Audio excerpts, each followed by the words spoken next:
Students, in this lecture we are going to discuss about that is mapping of thermodynamics. पहले हम यहाँ पे करेंगे और इसमें कुछ हम क्वेश्चंस भी डिस्कस करेंगे आगे चल के। बेटा अगर हम यहाँ पे देखेंगे कि थर्मोडायनेमिक्स किसको हम बोलते हैं, थर्मोडायनेमिक्स होती है स्टडी ऑफ एनर्जी, उसी को हम बोलते हैं थर्मोडायनेमिक्स। मगर किस में यहाँ पे अगर हम देखेंगे एनर्जी चेंज और केमिकल चेंज अगर होगी उसको हम थर्मोडायनेमिक्स की बात हम करेंगे बेटा। थर्मोडायनेमिक्स में अगर हम कुल मिला के देखेंगे दो इम्पॉर्टेंट चीज़ें होती है, एक को हम बोलते हैं सिस्टम और दूसरे को हमको क्या बोलते हैं, सराउंडिंग बोलते हैं, सिस्टम एंड सराउंडिंग। अभी सिस्टम क्या होता है और सराउंडिंग क्या होता है। सिस्टम वो चीज़ होता है कि जो part of the universe which is under investigation, that we call as system, हम उसको बोलते हैं। और जो उसके आउटसाइड जो भी है उसको हम बोलते हैं सराउंडिंग बोलते हैं। सिंपली वे में उसको हम क्या बोलेंगे, सराउंडिंग। सपोज़ अगर कोई केमिकल रिएक्शन हो रही है, जो बीकर है, बीकर में जो केमिकल प्रेजेंट है जो आपस में रिएक्ट करता है, reactants and form products, that we call as a system. और जो उसके आउटसाइड है जितना भी, मतलब कि एटमॉस्फेयर है, जितना भी मतलब कि क्लासरूम में अगर होता है, लैब में होता है, कहीं पे भी होता है, that is what we call as surrounding, हम उसको बोलते हैं। अगला चीज़ यहाँ पे हम देखेंगे कि अगर यहाँ पे हम टाइप्स ऑफ सिस्टम की बात करेंगे तो कितने टाइप्स ऑफ सिस्टम्स होते हैं। सिस्टम्स हमारे पास मेनली तीन टाइप्स के होते हैं। One is open system, closed system and isolated system. Open system में क्या होता है कि ये एक ऐसा सिस्टम होता है कि जिसमें both exchange of matter and energy between system and surrounding होता है। वाइल एज क्लोज्ड सिस्टम में क्या होता है कि only energy is exchanged between system and surrounding. तीसरा होता है जिसको हम बोलते हैं आइसोलेटेड सिस्टम। आइसोलेटेड सिस्टम में ना एनर्जी नहीं matter between system and surrounding share होता है, यानी कि एक्सचेंज नहीं होता। सपोज अगर मैं ओपन सिस्टम की बात करूँगा, यहाँ पे एक सिंपल सी एग्जांपल दूंगा। चाय का कप अगर हम लेंगे बेटा, गर्म चाय का कप हम लेंगे, तो गर्म चाय का कप जो होगा मतलब कि वो ओपन सिस्टम कहलाएगा, क्योंकि वहाँ पे क्या होंगे, वाटर वेपर ड्रॉप्स, वो कहाँ पे जाए, मतलब कि जाते हैं, मतलब कि एनवायरनमेंट में चले जाते हैं, और उसके साथ साथ एनर्जी भी, यानी कि जो उसमें हीट प्रेजेंट होती है वो उस चाय के कप से बाहर निकल के एनवायरनमेंट में जाती है, उसको हम ओपन सिस्टम बोलते हैं। अब होता है कि अगर मैं यही चाय का कप ऊपर, उसको मैं किससे ढकूँगा, किसी ढक्कन से ढकूँगा, अब तो मैटर एक्सचेंज नहीं होगा बल्कि एनर्जी होगी कि नहीं। तीसरा होता है कि दोनों चीज़ नहीं होगी, ना एनर्जी नहीं matter between system and surrounding, उसको हम बोलते हैं आइसोलेटेड सिस्टम। जैसे एक सिंपल सी एग्जांपल हम लेंगे, थर्मो फ्लास्क्स की बात करेंगे, but although we can say that is not an ideal isolated system. अगर कोई आइडियल सिस्टम आइसोलेटेड सिस्टम है, वो यूनिवर्स खुद है। Universe is said to be an ideal isolated system, हम उसको बोलते हैं। अब सुनो, अगर हम देखेंगे सिस्टम और सराउंडिंग के बीच में क्या होता है, one we called as boundary होती है। जैसे अगर हम कोई रिएक्शन लेते हैं कि रिएक्शन अंदर होती है बीकर के अंदर, और बीकर के बाहर क्या होता है, एनवायरनमेंट होता है, मगर रिएक्शन मिक्सचर के बीच में और एनवायरनमेंट के बीच में वो बीकर का जो गिलास है, मतलब कि वो होता है बेटा। ऐसे हम यहाँ पे बोल देंगे कि दैट इज़ बाउंड्री होती है। अगर दूसरी एग्जांपल हम ले सकते हैं, यहाँ पे कोई बीकर लेंगे, यानी कि यहाँ पे अगर हम कोई केमिकल रखेंगे और ये तो उसके बाहर क्या है, ये एनवायरनमेंट है, तो एनवायरनमेंट और इस सिस्टम के बीच में, यानी कि पार्ट ऑफ इन्वेस्टिगेशन के बीच में, यहाँ पे क्या है कि ये गिलास वॉल है, और इसको हम क्या बोलेंगे, यहाँ पे बाउंड्री बोलेंगे यहाँ। So interface between system and surrounding that we called as boundary, हम उसको बोलेंगे, ठीक है ना। बाउंड्री बहुत प्रकार की हो सकती है, रिजिड बाउंड्री हो सकते हैं, नॉन रिजिड बाउंड्री हो सकते हैं बेटा, ठीक है ना। रिजिड भी होगी या नॉन रिजिड भी होगी बेटा, ठीक। फिर इसके बाद एक इम्पॉर्टेंट है यहाँ पे, that we called as intensive properties and extensive properties. Intensive properties वो प्रॉपर्टीज़ होती है that depend upon amount of substance. In means intensive, ठीक है ना।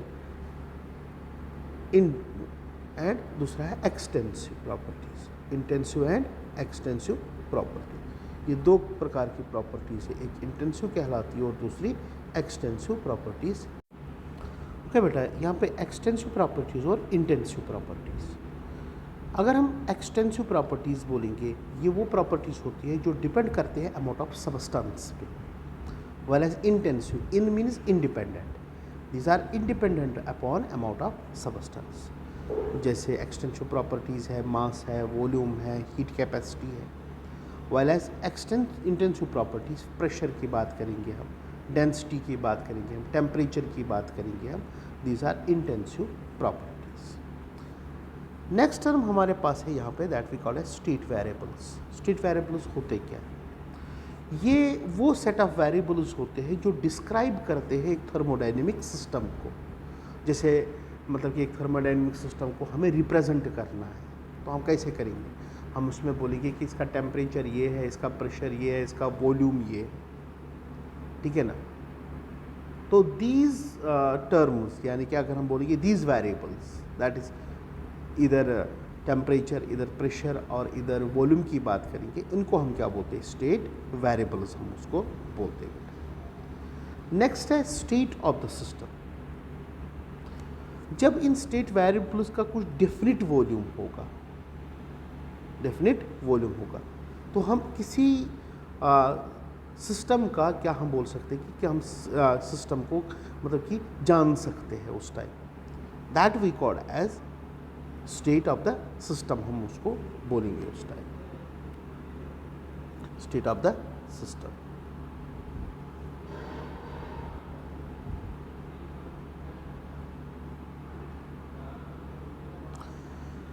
That is state of the system when all the properties have definite state. Suppose मैं कहूँगा कि एक सिस्टम जिसका मतलब कि ये स्टेट वेरिएबल्स का वैल्यू है that is P1, T1 and V1। अगर हम इसी को टेम्परेचर दें या हीट दें, मतलब यहाँ पे क्या होगा, ये दूसरी स्टेट में चला जाएगा जहाँ पे उसका क्या होगा, प्रेशर P2, V2 और T2 होगा। तो यहाँ पे that we call as the state of system. जैसे हम सिंपल एक एग्जांपल लेंगे यहाँ पे कि अगर हम कोई पानी में का बीकर लेते हैं, एक पानी का बीकर हमने लिया, तो यहाँ पे इसका प्रेशर P1 होगा, वॉल्यूम V1 होगा और टेम्परेचर T1 होगा। सपोज मैंने इसको क्या किया, हीट किया, तो हीट करने से क्या होगा बेटा, इसका प्रेशर भी चेंज हो जाएगा, वॉल्यूम भी चेंज हो जाएगा और टेम्परेचर भी चेंज हो जाएगा। तो अगर मैं यहाँ पे बोलूँगा कि दैट इज स्टेट 1 और यहाँ पे क्या है इसका, दैट इज स्टेट 2। अब यहाँ पे किसी भी थर्मोडायनेमिक सिस्टम को जब हम एनर्जी देते हैं, यानी कि हम उसको इनपुट एनर्जी करते हैं बेटा, ठीक है ना बेटा, तब जाके क्या होगा, उसका स्टेट चेंज हो जाता है। पहले एक स्टेट पे होता है, फिर दूसरा स्टेट उसमें आ जाता है। अब उसी को हम आगे बढ़ाते हैं, हम यहाँ पे दो टाइप्स ऑफ प्रॉपर्टीज़ पढ़ेंगे, one we call as state functions and another is called as path functions. State functions क्या होता है कि जो फाइनल और इनिशियल स्टेज पे ही डिपेंड करते हैं, न कि वो कौन सा पाथ फॉलो करें in order to attain that system और in order to attain that state. whatever the path follows, we do not have to consider that path. While a second one is those functions which are path functions. अगर एक path से जाएंगे कि मतलब कि एक तरह की वहाँ पे मतलब कि काम हो जाएगी, या हम बोलेंगे कि एक तरह की वहाँ पे एनर्जी खर्च हो जाएगी, ठीक है ना। At that time we call those functions as path functions, हम उसको बोलते हैं बेटे। जो स्टेट फंक्शंस होते हैं, स्टेट फंक्शंस में क्या होता है, that depends only on states, final state and initial state. और दूसरा साइक्लिक, अगर हम इंटरवल की बात करेंगे उनका, that is equal two zeros. और तीसरा पॉइंट है स्टेट फंक्शंस का, दैट फॉलोज यूलर्स थ्योरम। ये तीन चीज़ें हैं, यूलर्स थ्योरम भी वो एप्लीकेबल होती है उन पर। और दूसरा अगर हम यहाँ पे देखेंगे, that depends upon the initial and final state and not on the path which they follows. पर दूसरा होता है जिसको हम बोलते हैं पाथ फंक्शन। पाथ फंक्शन में हमारे पास दो है, हीट एंड वर्क, ये दो हमारे पास है। हीट क्या होता है? हीट होता है amount of energy flowing from one body to another body due to temperature difference. Suppose अगर मैं दो बॉडीज़ यहाँ पे रखूँगा, this is body 1, this is body 2, इनको दोनों में मेटेलिक रॉड से आपस में कनेक्ट करूँगा. It is at temperature 100 degree centigrade and it is at temperature 0 degree centigrade. Obviously the heat will transfer from this body to this body through this rod. So what we can say? Heat transfers from body A to body B. So amount of energy flow from one body to another body due to temperature difference. क्योंकि यहाँ पे temperature difference अगर हम देखेंगे, एक तो 0 degree पे है, दूसरा 100 डिग्री पे है, तो उसी को हम क्या बोलते हैं यहाँ पे? हीट हम उसी को बोलते हैं. दूसरा होता है वर्क. वर्क किसके बराबर होता है? यहाँ पे अगर आपको याद होगा, work will is equal to, that is pressure volume work की अगर हम बात करेंगे, that is minus integral of P external D V. ठीक है ना? पी एक्सटर्नल डी वी के बराबर होता है. अब नेक्स्ट बात करूंगा मैं यहाँ पे sign conventions of work and heat के. अगर हीट सिस्टम ने दी उस टाइम हम नेगेटिव लेते हैं, अगर सिस्टम को देनी है उस टाइम हम पॉजिटिव रखते हैं. नेक्स्ट थिंग इज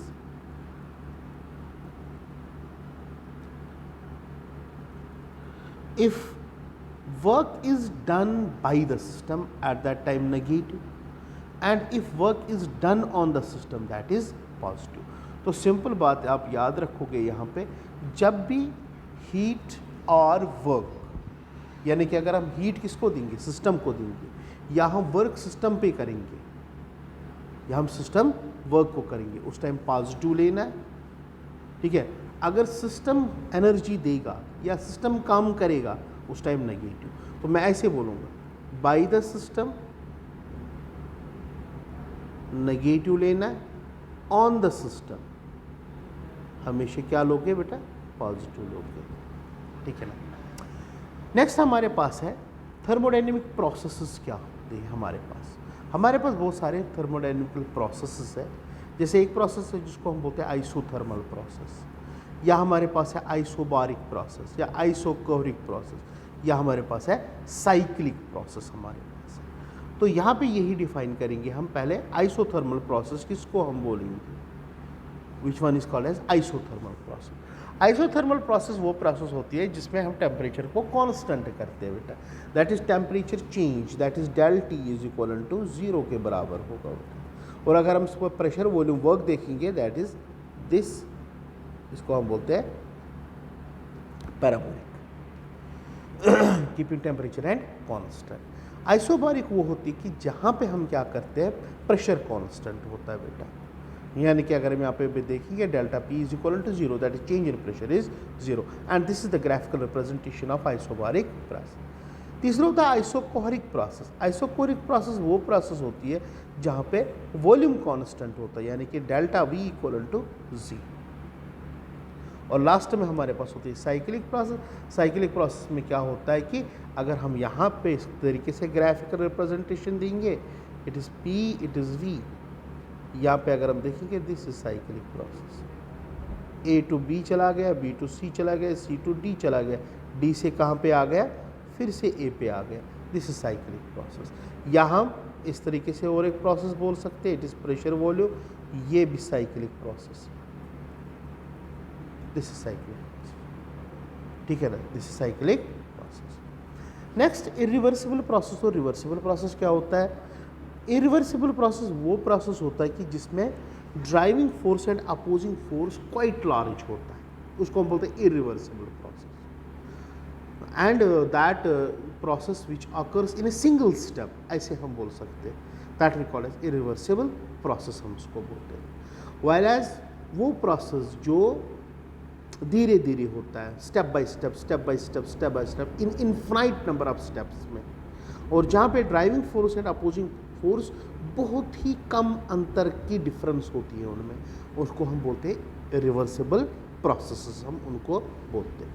अब और एक चीज़ याद रखना कि रिवर्सिबल प्रोसेस में हम ग्राफिकल रिप्रेजेंटेशन अच्छी तरीके से बना सकते हैं, व्हाइल एज इरिवर्सिबल प्रोसेस में हम बना नहीं सकते, because we do not know what happens between these two, that is final and initial के दरमियान कैसी प्रोसेस होती है, वो हम नहीं जानते इरिवर्सिबल केस में, क्योंकि रिएक्शन तो एक ही मतलब कि स्टेप में होता है। जैसे हम एक्सप्लोजन ऑफ बॉम्ब की बात करेंगे, दैट इरिवर्सिबल प्रोसेस होता है, ठीक है। दूसरा होता है reversible process, that occurs in infinite number of steps. Next है बेटा यहाँ पे हीट कैपेसिटी। हीट कैपेसिटी क्या होता है? Amount of heat require to raise temperature by 1 degree. अगर 1 डिग्री सेंटीग्रेड राइज करना होगा टेम्परेचर किसी भी सबस्टेंस का, हम उसको बोलते हैं हीट कैपेसिटी हम बोलते हैं। मगर ये हीट कैपेसिटी दो तरीके से हम ले सकते हैं यहाँ पे। One is specific heat capacity and another is molar heat capacity. अभी स्पेसिफिक हीट कैपेसिटी कब हम लेंगे? अगर हम किसी सबस्टेंस का 1 ग्राम लेंगे और उसका टेम्परेचर 1 डिग्री राइज करेंगे, तब जाके जितना अमाउंट ऑफ एनर्जी लगेगी उसको हम बोलते हैं स्पेसिफिक हीट कैपेसिटी। दूसरा तो molar heat capacity. Molar heat capacity में हम क्या करते हैं? 1 मोल ऑफ सबस्टेंस लेते हैं और उसी का टेम्परेचर राइज करते हैं by 1 degree centigrade temperature. At that time we call it as molar heat capacity. दोनों की इक्वेशंस मैंने यहाँ पे राइट डाउन की है। एक में क्या लिखा है? m मीन्स हम क्या लेते हैं बेटा? 1 ग्राम, और दूसरे में लिया n क्या लेते हैं बेटा? 1 मोल लेते हैं बेटा यहाँ।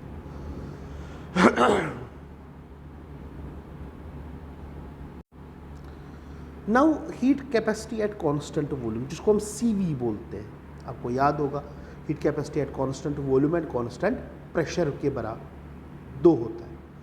वन इज CV किसके बराबर होता है? DQV upon NDT। N क्या होता है? नंबर ऑफ मोल्स, यानी कि 1 मोल अगर लेंगे तो N 1 के बराबर होगा, ठीक है ना। इसी तरीके से heat capacity at constant pressure, that is CP, that is DQP upon NDT के बराबर, and that is QP is equal to NCP DT के बराबर। ये दोनों इक्वेशंस बहुत इंपॉर्टेंट है, याद रखने बेटा। But for an ideal gas अगर हम यहाँ पे देखेंगे, जो CP heat capacity at constant volume and heat constant eight constant pressure, CP minus CV, वो किसके बराबर होता है? R के बराबर। और इस इक्वेशन को हम बोलते हैं मेयर्स इक्वेशन। क्या बोलते हैं इसको? Mayer's equation. अब हम यहाँ पे आएंगे जीरोथ लॉ पे। जीरोथ लॉ ऑफ थर्मोडायनेमिक्स हमें क्या बोलता है कि अगर सपोज हमें बॉडी A है यहाँ पे, it is in thermal equilibrium with B and it is also in thermal equilibrium with C। ध्यान से सुन लेना, body A is in thermal equilibrium with B and body A is in thermal equilibrium with C। जब ये A B के साथ thermal equilibrium में होगा और A C के साथ थर्मल इक्विलिब्रियम, तो ऑब्वियसली B और C भी आपस में क्या होंगे? थर्मल इक्विलिब्रियम में। और इसी को हम बोलते हैं जीरोथ लॉ ऑफ थर्मोडायनेमिक्स, हम उसको बोलते हैं। स्टेटमेंट याद रखना है, ठीक है, जिसे मैंने आपको बताया। नाउ अब हम बात करेंगे यहाँ पे इंटरनल एनर्जी की। इंटरनल एनर्जी को रिप्रेजेंट U और E से हम करते हैं। इंटरनल एनर्जी एक्चुअल होता है बेटा sum of molecular kinetic potential energies of the system. मगर कब? एट रेस्ट पे। अगर मूविंग होगा उस टाइम हम नहीं कह सकते बेटा, मगर यहाँ पे क्या होगा? रेस्ट पे जब होगा कोई बॉडी, उस टाइम अगर यहाँ पे sum of molecular kinetic and potential energies की बात करेंगे, उसको हम बोलते हैं यहाँ पे इंटरनल एनर्जी। ऑब्वियसली बात है, जो इंटरनल एनर्जी होती है वो मास पे डिपेंड होती है। क्या होती है? अमाउंट ऑफ सबस्टेंस पे डिपेंड होती है। जितना ज़्यादा अमाउंट ऑफ सबस्टेंस होगा उतनी इंटरनल एनर्जी भी ज़्यादा होगी, जितना कम होगा उतनी कम भी होगी। और दूसरा स्टेट ऑफ द सिस्टम पे भी डिपेंड करता है। यहाँ पे लिक्विड स्टेट है, सॉलिड स्टेट है, गैसियस स्टेट है। अगर हम देखेंगे गैसियस स्टेट में सबसे ज़्यादा इंटरनल एनर्जी होगी as compare to liquid, liquid में ज़्यादा होगी as compare to solid state. That is also valuable point. Now is the coming of FLOT, जिसको हम बोलते हैं फर्स्ट लॉ ऑफ थर्मोडायनेमिक्स बोलते हैं। फर्स्ट लॉ ऑफ थर्मोडायनेमिक्स की अगर हम बात करेंगे, सिंपल सा एक स्टेटमेंट है, that is total energy of the universe remains constant. That is the first law of thermodynamics. तो मैंने यहाँ पे लिखा that is change in internal energy is equal to Q plus W। Q plus W, that is the equation for first law of thermodynamics की बात करें। Now coming to another point that we called as enthalpy. Enthalpy किसको हम बोलते हैं? Some of internal energy and product of pressure volume work. Pressure volume work की बात करेंगे तो उसको हम बोलते हैं इंटरनल एनर्जी। मगर याद रखना, जब भी हम कोई सिस्टम लेते हैं हम डायरेक्टली इंटरनल एनर्जी नहीं निकाल सकते हैं, हम हमेशा उसकी क्या निकालते हैं? Change in internal energy. and that change in internal energy is equivalent to delta H is equivalent to delta U plus P del V, but कब, जब कांस्टेंट प्रेशर होगा, या बेटा delta H is equal to delta U plus V del P at constant volume पे। अगर हम chemical changes में लेंगे तब जाके ये इक्वेशन आपको राइट डाउन करनी है, that is delta H is equal to delta U plus delta Mg RT के बराबर, डेल्टा Mg RT जब कोई कौन सी लेंगे केमिकल चेंज हम लेंगे। Now different work done in various processes, जैसे हम आइसोथर्मल की बात करेंगे, आइसोथर्मल दैट इज उसमें क्या होता है डेल्टा T इक्वल टू 0, उसमें दो टाइप्स ऑफ वर्क्स होंगे, isothermal irreversible process and reversible process. तो दोनों में अगर हम यहाँ पे देखेंगे, जब इरिवर्सिबल प्रोसेस होगी वर्क बराबर होता है माइनस पी डी के बराबर, ये क्वेश्चन याद रखनी है। इसी तरीके से रिवर्सिबल प्रोसेस में क्या होता है, W is equal to N R T ln of V2 upon V1। यहाँ इसको ऐसे भी राइट डाउन कर सकते थे, W equal to minus 2.303 N R T log of V2 upon V1। V2 upon V1 के बदले आप क्या कर सकते हो, P1 अपान P2 भी लिख सकते हो, it is your choice. Okay, तो ये हुआ आइसोथर्मल। आइसोकोरिक प्रोसेस में क्या होता है, आइसोकोरिक प्रोसेस तो पता है बेटा अब आपको, वहाँ पे dV0 बराबर होगा, तो यहाँ पे W किसके बराबर होगा, 0 के बराबर। जब dV किसके बराबर होगा, 0, तो W किसके बराबर होगा, 0 के बराबर। And as per first law of thermodynamics जो हमें पता है, that is change in internal energy किसके बराबर थी वहाँ पे, del U is equal to Q plus W। W जब 0 होगा तो चेंज इन इंटरनल एनर्जी किसके बराबर होगा, that is Q, amount of energy given to the system. और अगर एनर्जी वहाँ से निकलती है तो वहाँ पे इंटरनल एनर्जी चेंज होगी, तो हम सीधे बोल सकते हैं एट दैट टाइम Q किसके बराबर होगा, चेंज इन इंटरनल एनर्जी के बराबर। Next is adiabatic process. Adiabatic process में क्या होता है, Q is equal to 0, that is कोई भी exchange of energy between system and surrounding नहीं होती है। उस टाइम अगर हम वर्क की बात करेंगे, work will be equal to NCV T2 minus T1। अब मैंने एडियाबैटिक में ये क्यों लिया, क्योंकि एडियाबैटिक सिस्टम में no an exchange of energy occurs between system and surrounding, कोई भी मतलब कि एक्सचेंज ऑफ एनर्जी नहीं होगी वहाँ पे, क्योंकि वॉल्यूम तो कांस्टेंट बनेगा, वहाँ पे क्या बनेगा, वॉल्यूम कांस्टेंट बनेगा। तो इसलिए मैंने यहाँ पे क्या लिखा, CV लिखा। तो this is NCV T2 minus T1, या बेटा P2 V2 minus P1 V1 upon gamma minus 1, this is gamma, and this gamma is called as Poisson's ratio. और ये गामा किसके बराबर होता है, CP अपान CV के बराबर, याद रखना, this is equal to CP upon CV। Next is free expansion. अगर फ्री एक्सपेंशन की बात करेंगे उस टाइम क्या होता है बेटा, जो P एक्सटर्नल वो 0 के बराबर होगा, तो वर्क किसके बराबर होगा बेटा, 0 for free expansion. Now coming to the next very important, that we call as entropy. किसको हम बोलेंगे, एंट्रोपी होता है unavailability of a system energy to do work. Statement याद रखना है, unavailability of a system energy to do work, या हम बोलेंगे measure of disorder, measure of disorder जिसको हम बोलते हैं, ठीक है ना, मेजर ऑफ डिसऑर्डर हम इसको दूसरे अंदाज में भी बोल सकते हैं। तो इसकी mathematical equation that is ds is equal to dq reverse upon t के बराबर होता है। But like internal energy, like enthalpy, we can not calculate change in entropy directly of any system. Degree of randomness और disorder जिसको हम बोलते हैं, हम डायरेक्टली तो नहीं निकाल सकते, but we can calculate its change and that we called as ds, change हम निकाल सकते। And that del S is equal to NCV ln of T2 upon T1 plus NR ln of V2 upon V1। ये पूछी जाती है बेटा equation, that is very important equation, ये पूछी जाती है। And del S is equal to NCP ln of T2 upon T1 plus NR lawn P1 upon P2। ये दो इक्वेशंस याद रखने हैं बेटा, ये कब होगी? एट कांस्टेंट वॉल्यूम पे, और ये कब होगी? एट कांस्टेंट प्रेशर पे। याद रखना बेटा।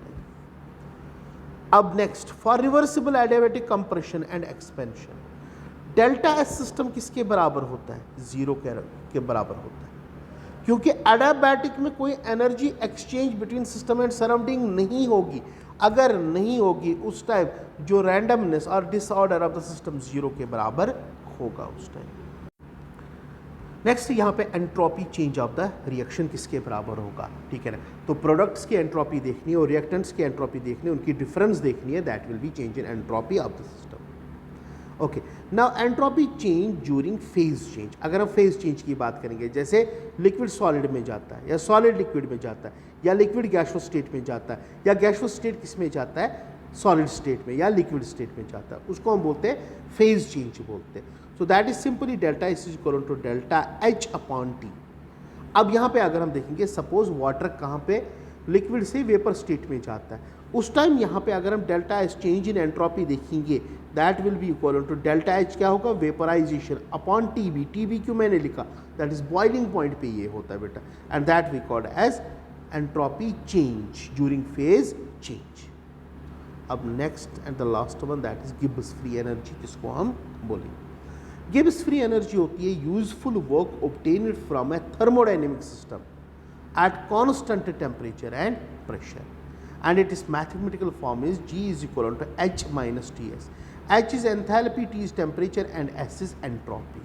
But we cannot calculate directly Gibbs free energy of any system, and we can calculate the change in Gibbs free energy, and that is delta G. Delta G is equal to delta H minus T del S के बराबर होता है। तो अगर यहाँ पे हम देखेंगे, डेल्टा G का वैल्यू अगर लेस देन 0 होगा, less than 0 that is minus में होगा, तो उस टाइम इरिवर्सिबल प्रोसेस होता है, जिसको हम बोलते हैं स्पॉन्टेनियस भी बोलते हैं बेटा, स्पॉन्टेनियस प्रोसेस होता है।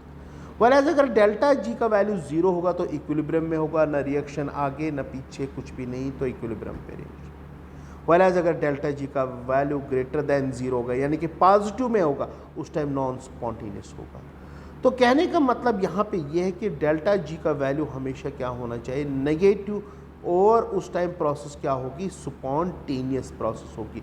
और ये किस पे डिपेंड है डेल्टा जी का वैल्यू? डेल्टा जी का वैल्यू दो चीज़ों पे डिपेंड है, delta H minus T del S, ये इस पे डिपेंड है, दैट इज़ वेरी इंपॉर्टेंट। इन पे डिपेंडेंट, एक है चेंज इन एंथैल्पी पे और temperature and change in entropy. तो इनको मिला के अगर हम यहाँ पे देखेंगे, जब भी वैल्यू डेल्टा जी नेगेटिव आ गया तो प्रोसेस क्या होगी बेटा? स्पॉन्टेनियस। अगर 0 होगा तो इक्विलिब्रियम आएगा, अगर पॉजिटिव में आएगा उस टाइम इरिवर्सिबल प्रोसेस होगी। अगर मतलब नेगेटिव में आएगा तो स्पॉन्टेनियस, यानी कि इरिवर्सिबल होगा, ठीक है ना। अगर पॉजिटिव में होगा तो नॉन स्पॉन्टेनियस होगा, ठीक है ना। And this one last, free energy and equilibrium constant. We know delta G is 0 for equilibrium process, और अगर हम इक्विलिब्रियम की बात करेंगे यहाँ पे तो delta G is equal to delta G naught plus R T ln of K के बराबर। So that is 0 is equal to, अगर इक्विलिब्रियम होगा, delta G naught is equal to R T ln of K के बराबर। अब यहाँ पे delta G naught is equal to N R T ln of K, इसको मैं ऐसे भी लिख सकता हूँ बेटा, यहाँ पे थोड़ा सा यहाँ पे आपको कष्ट करना पड़ेगा। Delta G is equal to minus 2.303 N R T log of K के बराबर। मैं ये भी राइट डाउन कर सकता हूँ इसको यहाँ पे। अब इसमें भी स्पॉन्टेनियस कब होगा? जब delta G not less than 0 होगा। अगर हम देखेंगे कि वो कब 0 मतलब कि लेस देन 0 होगा, नेगेटिव में होगा, जब के का वैल्यू ग्रेटर देन 1 होगा। अगर k का वैल्यू लेस देन 1 होगा, उस टाइम जो डेल्टा जी नॉट का वैल्यू होगा वो नेगेटिव नहीं बल्कि क्या होगा बेटा? पॉजिटिव होगा। तो उस टाइम यहाँ पे प्रोसेस क्या होगी? नॉन स्पॉन्टेनियस होगी। ये बहुत ही इंपॉर्टेंट पॉइंट है यहाँ पे, ठीक है ना। जैसे आप इलेक्ट्रोकेमिकल सेल्स में देखते हो कि ये स्पॉन्टेनियस है कि नॉन स्पॉन्टेनियस। इलेक्ट्रोकेमिकल जब आप देखते हो बेटा, उसमें हम देखते हैं कोई रिएक्शन अगर ये स्पॉन्टेनियस होगी तो इसी इक्वेशन से हम वहाँ पे डिटरमाइन कर सकते हैं बेटा। तो बेटा ये आपकी थर्मोडायनेमिक्स का। अब यहाँ पे दूसरा पार्ट भी आएगा इसमें, कौन सा, दैट इज क्वेश्चन आवर आएगा बेटा इसमें। बेटा क्वेश्चन है work done in reversible adiabatic process किसके बराबर होती है बेटा। तो अगर मैं आपको यहाँ पे सिंपल सा आंसर यहाँ पे इसका लिख के दूंगा बेटा, एडियाबैटिक में क्या होता है, Q इज इक्वल टू 0, पहले बात ये याद रखना बेटा यहाँ पे। तो according to first law of thermodynamics की बात करेंगे हम, that is del U is equal to Q plus W,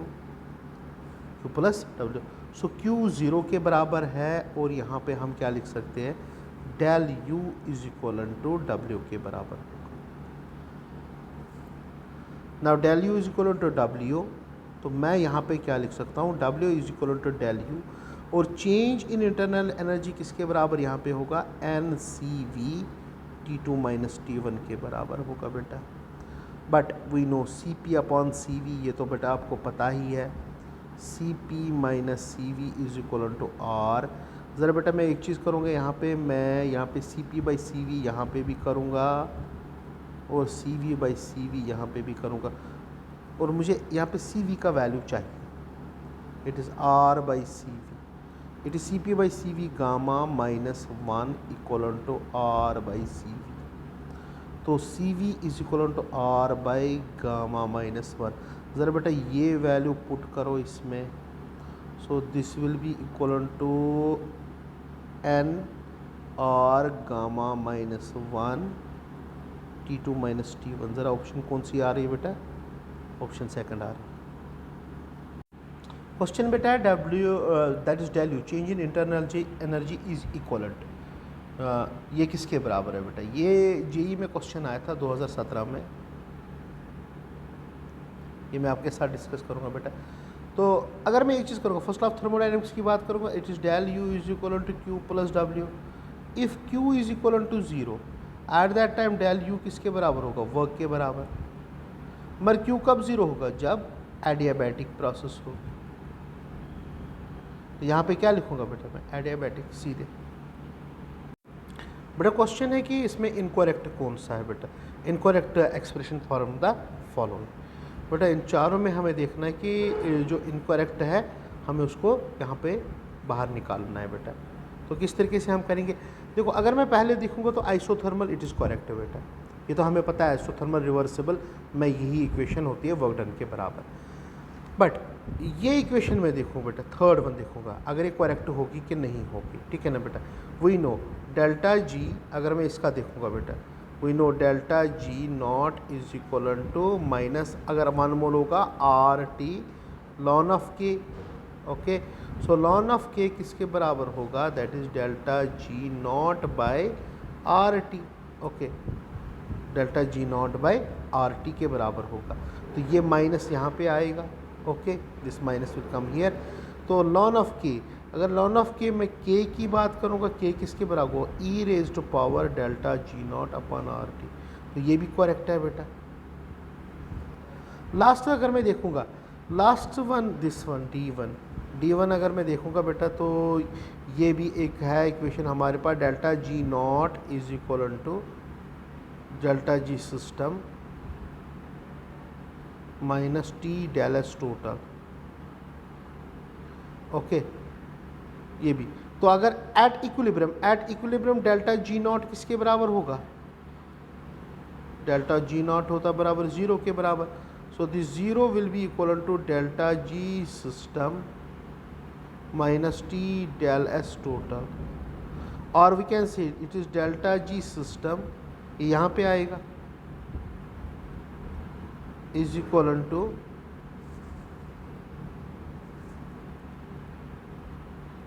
it is delta G not plus delta G system, delta G system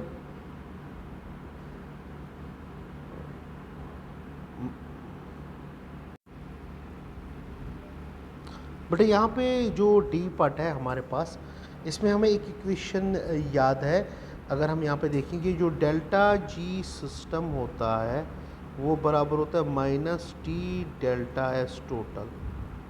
इसको हम डिराइव भी कर सकते हैं, मगर याद ही रखना है यहाँ पे, क्योंकि अगर हम यहाँ पे देखेंगे ये हम कहाँ से निकालते हैं, delta G is equal to delta H minus T del S से हम निकालते हैं। वहाँ पे टोटल जो डेल्टा एस होता है delta S system plus surrounding, तो उसी को वहाँ पे मेथड करके हमारे पास एक इक्वेशन आती है, ये इक्वेशन आती है। तो हम यहाँ पे ये भी अब बोल सकते हैं यहाँ पे जो delta G system upon delta S total, delta S total बोल सकते हैं, वो किसके बराबर होता है माइनस टी।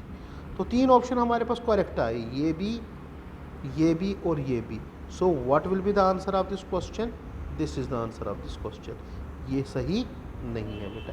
इस तरीके के क्वेश्चन को करने के लिए हम आपको यही मतलब कि ये मेथड ही यूज़ करना पड़ता है बेटा। क्वेश्चन यहाँ पे है, अगर एक रिवर्सिबल प्रोसेस कहाँ पे होती है, टेम्परेचर 300 केल्विन पे, the volume of 2 moles of ideal gas is increased from 1 liter to 10 liters। आपको क्या निकालना है, डेल्टा एच निकालना है। क्या निकालना है, डेल्टा एच। तो यहाँ पे क्या दिया है बेटा, टेम्परेचर 300 केल्विन। देखो क्वेश्चन कैसे करोगे बेटा, change in volume that is delta we. Initial volume क्या था और फाइनल था 10, इनिशियल है 1 बेटा, ठीक है ना। तो यहाँ पे कितने लीटर्स आए बेटा, 9 लीटर्स। दो चीज़ें हो गई बेटा हमारे पास। ये यहाँ पे इक्वेशन जो आप यूज़ करोगे that is delta H is equal to delta U plus del P V, ये यूज़ करोगे बेटा।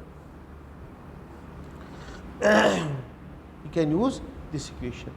और यहाँ पे पी वी किसके बराबर है, याद रखना that is N R T के बराबर। एन किसके बराबर है, 2 के बराबर। आर हम यहाँ पे क्या लेंगे, 2 ही लेंगे, यानी कि 8.314 के बदले हम 2 लेंगे। 2 कैलोरी पर केल्विन पर मोल हम लेंगे बेटा। तो याद रखना N2 एंड R भी हम लेंगे 2 कैलोरी पर केल्विन पर मोल के बराबर होगा बेटा। तो delta H will be equal to यहाँ पे डेल्टा U। अब डेल्टा U क्या होगा बेटा, यहाँ पे आइसोथर्मल में क्या होता है कि that is change in temperature 0 के बराबर है यहाँ पे। तो जब चेंज इन टेम्परेचर 0 होगा तो no change in internal energy 0, it is n R T. अब और वहाँ पे क्या होगा, डेल वी होगा बेटा, ठीक है ना। तो it is P V is equal to N R T. N किसके बराबर है, 2, आर 2 के बराबर, चेंज इन टेम्परेचर 300। ओके, तो यही होगा यहाँ पे, ठीक है ना। सो डेल्टा एच यहाँ पे इस तरीके से निकलेगा बेटा, ठीक है ना। तो इस तरीके से यहाँ पे आंसर ऑफ द क्वेश्चन आसानी के साथ निकलेगा, डेल्टा एच यहाँ पे। ये भी एक तरीका है। या दूसरा आप क्या करोगे बेटा, अगर आप 8.314 में लोगे तो उस तरीके से भी आप कर सकते हो इस क्वेश्चन को, ठीक है ना।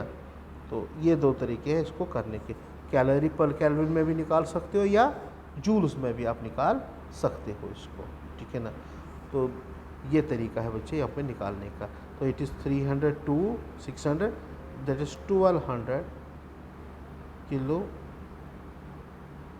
कैलोरी पर केल्विन पर मोल। ये होगा बेटा डेल्टा एच, ठीक है ना। This will be the value of delta H here. अगर किलो जूल्स में निकालना होगा तो किलो जूल्स में क्या करोगे बेटा, कन्वर्ट करोगे इसको, ठीक है ना। 4.18 से डिवाइड करके जो निकलेगा वो किलो जूल्स में भी निकल सकता है बेटा। यार बेटा क्वेश्चन है 3 moles of ideal gas expand spontaneously into vacuum, the work done will B, what will be the work done. तो बेटा अगर हम वर्क डन की बात करेंगे, वर्क डन होगा यहाँ पे किसके बराबर, P डेल वी के बराबर, यानी कि माइनस P डेल वी हम लिख सकते हैं बेटा। उसके बाद P डेल वी। अब यहाँ पे अगर हम देखेंगे जो P एक्सटर्नल है, P एक्सटर्नल तो 0 है, 0। सो वर्क किसके बराबर होगा, 0 into del V, that is 0। बेटा क्वेश्चन है 2 moles of ideal gas at 27 degree centigrade temperature is expanded reversibly from 2 litre to 20 litres, find entropy change. हमें अब एंट्रोपी चेंज यहाँ पे निकालनी है बेटा। मैंने आपको इक्वेशन दी थी एक, इसमें delta S is equal to 2.303 NRT, NRT ने NR log of V2 upon V1 actually उसमें और एक पार्ट भी था NCV T2 माइनस T1।